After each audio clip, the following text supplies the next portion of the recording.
Hello friends, कैसे हैं आप सब। सो फॉरएवर स्टोरी में आप लोगों का स्वागत है। पिछले पार्ट में आप लोगों ने सुना कि शीतल जो है मोना को चैलेंज कराती है।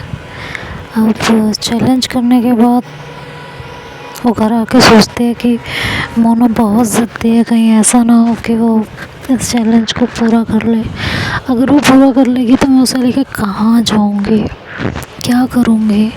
उसे छूट भी नहीं पा रही हूँ। उसे छोड़ने की बात जब की है, उसने जान देने की बात की है। इवन बहुत मुश्किल से उसे बचाया है।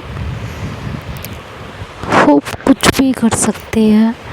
कितनी बार उसे समझा चुकी हूँ कि मुझे तुमसे प्यार नहीं है, लेकिन वो ये कह के बांध देती है मुझे कि मुझे प्यार है ना, तो मैं हो ना हो चलेगा। फिजिकल ना होने के लिए कहूँगी तो कलेश। मैं करूँ तो आखिर करूँ क्या, कहाँ जाऊँ मैं। वो बहुत परेशान हो रही थी। उसे समझ ही नहीं आ रहा था कि अगर मोना ने सच में वो सब कुछ कर लिया जो उसने उसे कहा है, तो वो कैसे सिचुएशन को टैकल करेगी। ये सब सोच सोच के उसका दिमाग ख़राब हो रहा था। इधर मोना दूसरा दिन स्टार्ट होता है और वो अपने घर में अपने रूम में बैठी रहती है। वो यही सोचती रहती है कि आखिर करना क्या है। ये सोचते सोचते वो कमरे का एसी बंद कर देती है। बंद करके बैठे बैठे सोचने लगती है तो एक घंटा गुजारना उसका मुश्किल हो गया था बिना एसी के। उसे गर्मी होने लगी थी, वो बेचैन होने लगी थी और गुस्से में कमरे से बाहर निकल आई।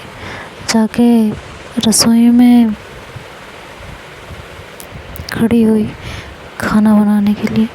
तो खाना तो उसने खैर क्या ही बनाती, वो सिर्फ दूर खड़ी हुई देख रही थी। 5 मिनट खड़ी रही, 5 मिनट में ही वहाँ से भागती हुई नजर आई।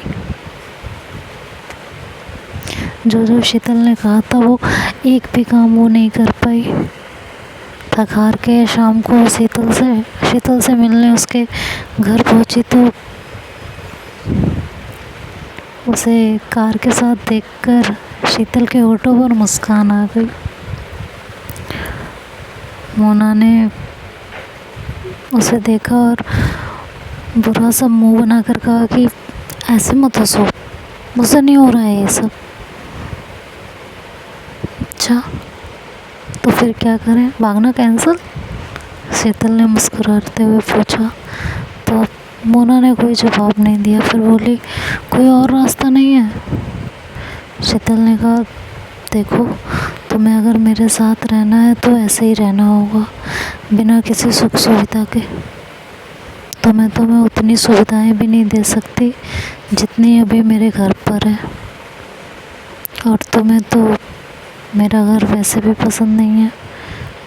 कितनी बार बोल चुकी हो कि सरकारी क्वार्टर की लोकेलिटी और घर में तुम्हारे फ्रिज और एसी भी नहीं था। कितनी बार मुझे इस बात का उलाहना शुरुआती दौर में दे चुकी हो तुम।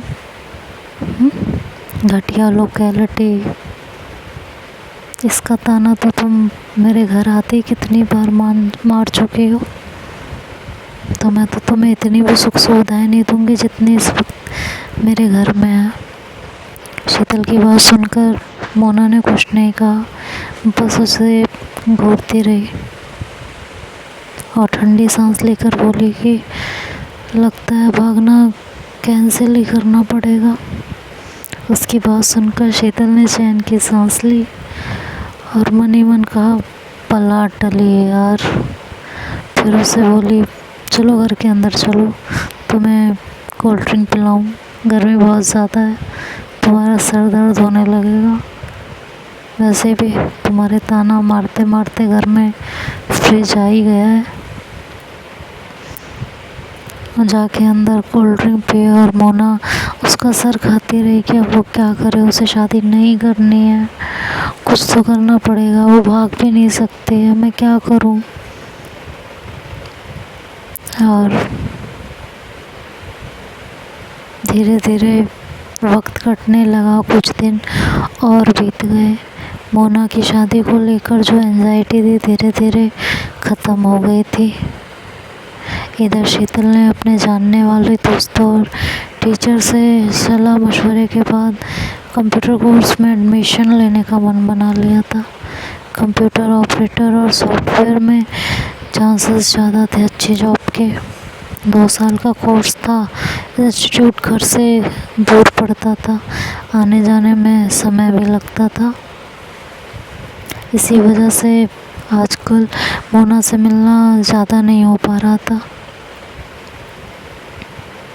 जब कभी भी होता तो मोना और शीतल के बीच अक्सर झगड़ा होता था। एक दिन मोना मिली तो शीतल से कहने लगी कि तुम्हारे पास मेरे लिए वक्त ही नहीं है ना, तुम इतना भी क्या बिजी हो गई हो यार, हद नहीं हो गई है तुम्हारी। शीतल ने बचाव में बस इतना ही कहा कि यार समय बचता ही नहीं है, कहाँ से निकालो और कैसे निकालो। सिर्फ छुट्टी का दिन होता है तो उस दिन भी घर पर 10 काम होते हैं, क्या करूँ मैं। और मन ही मन कहने लगे कि वैसे भी मैं तुम्हारे पॉजिटिव बिहेवियर से तंग आ चुकी हूँ, प्यार मुझे तुमसे है नहीं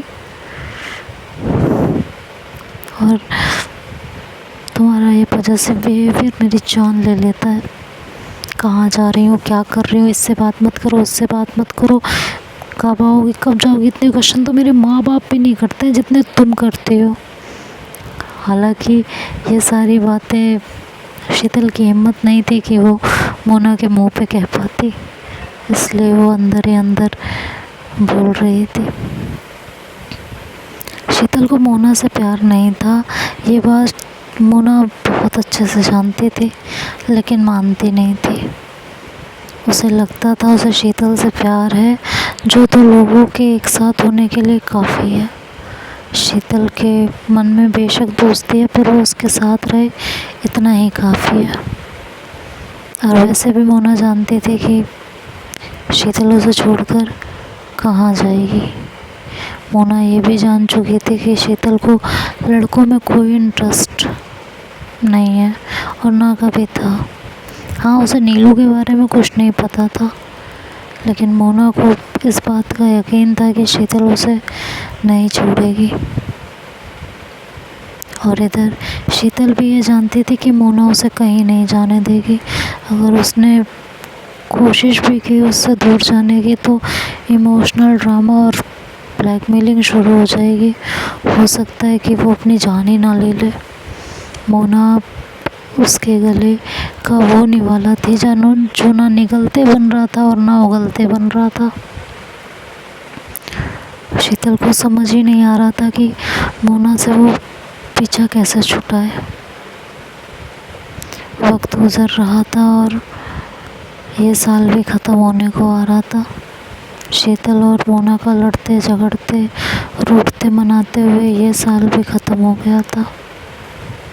और शायद शीतल की प्रार्थनाओं का असर था कि मोना के लिए उसके पापा को एक लड़का पसंद आ गया था और वो पूरे मन से इस रिश्ते को तय करने में लगे हुए थे। मोना को जब इस बात का पता चला तो उसका चैन सुकून सब खत्म हो गया था। उसने शीतल का जीना हराम कर रखा था एक तरह से। पापा से उसने शादी ना करने के लिए 1-2 बार कहा था, लेकिन मोना के पापा ने सख्ती से मना कर दिया था कि इस बार वो उसकी कुछ नहीं सुनने वाले। और लड़के वालों के मानते ही रिश्ता तय हो जाएगा। लड़के की अच्छी जॉब थी और लड़के के घर वाले पूना में रहते थे। उनका बस अच्छा खासा बिजनेस था, हर लिहाज से रिश्ता अच्छा था और मोना के शादी ना करने के फितूर की वजह से इतना अच्छा रिश्ता हाथ से जाने नहीं देना चाहते थे। और शीतल मोना को इन दिनों उसके पागलपन की वजह से इग्नोर कर रही थी। मोना ने शीतल को पाबंदी से रोज़ फ़ोन करने को कहा था, तो शाम को घर लौटते हुए शीतल उसे फ़ोन करती थी। पर जब से रिश्ते की बात चली थी, मोना पागल सी हो गई थी और जिद सी सवार थी कि उसे शादी नहीं करनी है, मुझे इस झमेले में नहीं पड़ना है। मुझे अपनी आज़ादी प्यारी है और वो मैं किसी की नौकर बन के उसके घर परिवार का खाना बनाने, बर्तन कपड़े नहीं करने जाऊंगी। और वैसे भी शीतल, मुझे तुमसे प्यार है, मैं मर जाऊंगी पर ये शादी नहीं करूंगी, चाहे जो हो जाए। जब भी शीतल फ़ोन करती, मोना का यही रोना होता था। ये सब सुन सुनकर शीतल एकदम उकता चुकी थी। वो 2 दिन से फ़ोन भी नहीं कर रही थी, तो मोना ने इरिटेट होकर उसके पड़ोसियों के घर फ़ोन करना शुरू कर दिया था। उनके घर पर शीतल और मोना की ज़्यादा बात नहीं होती थी और शीतल ने फ़ोन पे बात करते हुए कहा कि यार बिज़ी हूँ यार, क्लासेस भी चलती रहती है देर तक, तो नहीं कर पाती हूँ, और तुम इस तरह फ़ोन करोगे तो क्या सोचेंगे सब। तो मोना ने कहा कि आने वाले संडे को पूरा दिन तुम मेरे साथ रहोगी, मुझसे प्रॉमिस करो, नहीं तो मैं फ़ोन नहीं रखूँगी। तो जब शीतल ने मोना से संडे को मिलने का प्रॉमिस किया, तब कहीं जाकर मोना ने फ़ोन कट किया। अब शीतल को ये समझ नहीं आ रहा था कि वो मोना से मिलने जाएगी तो उसे कैसे समझाएगी। इधर फ़ोन कट करने के बाद मोना ने अपने पापा से एक बार बात करना और ज़रूरी समझा। वो अपने पापा के पास गई और कहने लगी, पापा मुझे शादी नहीं करनी है, आप प्लीज़ इस शादी को कैंसिल कर दो। उसके पापा ने कहा, तुम्हारा दिमाग ख़राब हो गया और तुम्हारी इस फालतू की फरमाइश की वजह से मैं ये काम हरगिज़ नहीं करूँगा, समझी। कहती है मुझे नहीं करनी है शादी, चाहे जो हो जाए, ठीक है। तो उसने कहा, उनके पापा ने कहा कि मैंने कहा ना शादी तुम्हें करनी पड़ेगी, मुझे ना शादी करने की ज़रूरत, मैं तुम्हारी पॉकेट मनी बंद कर दूँगा अगर तुमने यही किया तो। हाँ कर दीजिए बंद, मुझे आपके पैसों की कोई ज़रूरत नहीं है, लेकिन मैं ये शादी नहीं करूँगी तो नहीं करूँगी। शादी तो तुम्हें बेटा करनी पड़ेगी, चाहे जो हो जाए, चाहे तुम मुझसे बात करो और चाहे मत करो, चाहे पॉकेट मनी लो और चाहे मत लो। आज से तुम्हारा घर से निकलना बंद, तुम्हारी पॉकेट मनी बंद। बहुत तुम उड़ने लगी हो, तुम्हारी हर चीज़ें, हर हरकतें, सब कुछ बंद आज से। बहुत नौटंकियाँ हो गई तुम्हारी, अब से ये सारी नौटंकी बंद, समझ में आया तुम्हें। मोना ने भी बहुत ही टेस्ट में कह दिया था कि हाँ मुझे नहीं है ज़रूरत आपकी किसी भी चीज़ की, किसी भी पैसों की, किसी भी चीज़ की, समझ में आया आपको। नहीं करूँगी मैं आज के बाद, और मुझे कहीं जाने से कोई नहीं रोक सकता। उसके पापा ने कहा था तुम निकल के तो दिखाना, हालांकि उसके पापा ने ये गुस्से में कह दिया था कि घर से नहीं निकल सकते हो। इस बात को वो मीन नहीं करते थे, बट पैसे वाली बात को वो मीन करते थे। उन्हें पता था कि मोना अगर सुधरेगी तो ऐसे ही सुधरेगी। तो देखते हैं अब आगे क्या होगा, ये तो नेक्स्ट पार्ट में सुनेंगे। तब तक के लिए बाय बाय, टेक केयर।